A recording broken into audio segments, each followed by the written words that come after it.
sou a professora Roberta. Hoje eu tô aqui para falar sobre células haploides, diploides, triploides, né? Chegou uma dúvida no meu Instagram essa semana sobre a haploidia de plantas. O aluno me perguntou se a haploidia de plantas era igual dos seres humanos. Eu vou falar daqui a pouquinho, tá? Como que é, no final. Então, antes eu vou tirar umas dúvidas que, por exemplo, semana passada explicando o ciclo de briófitas, o pessoal ainda tem muita dúvida. Quando eu falo, por exemplo, gametófito é haploide, esporófito diploide, tem a união do anterozoide, quaosfera, que são haploides. Então, eu vou dar uma passada rápida aqui, que é uma célula haploide e uma diploide, né? Só para tirar essas duvidazinhas. Célula diploide, ela tem um conjunto duplo de cromossomos. Células haploides, ela tem um conjunto único de cromossomos. Quem são células diploides? São as células do nosso organismo, são as células somáticas. As células do nosso corpo, todas são diploides, são células somáticas que a gente fala. No caso do nosso organismo, da espécie humana, tem 46 cromossomos, tá? Essas células do nosso corpo.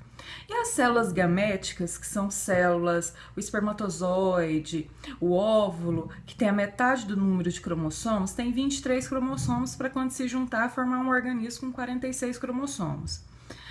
E aí, essas células somáticas, ela é muito variável entre as espécies, tá? Eu tenho a Arabidopsis, por exemplo, que ela tem 10 cromossomos. Eu tenho trigo com 42 cromossomos, eu tenho uma espécie de pteridófita com 1.250 cromossomos nas suas células somáticas, então varia muito. Os animais também têm uma variação muito grande dessa quantidade de cromossomos. O importante é que as células diploides, o conjunto total, né, o conjunto duplo aí de cromossomos, e sempre as células haploides, os gametas, vão ter a metade, né, desse número de cromossomos.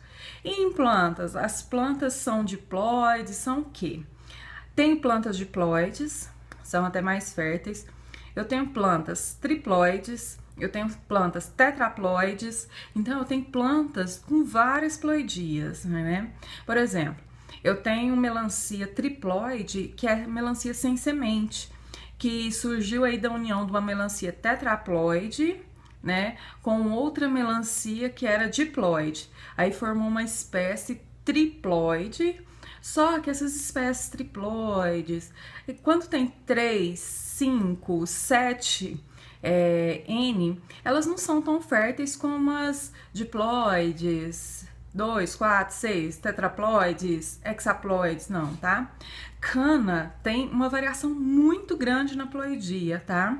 Eu tenho também a batata doce, a hipomeia, batatas.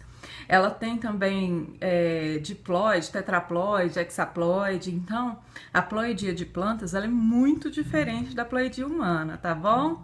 Tchauzinho, essa era a minha dica de hoje.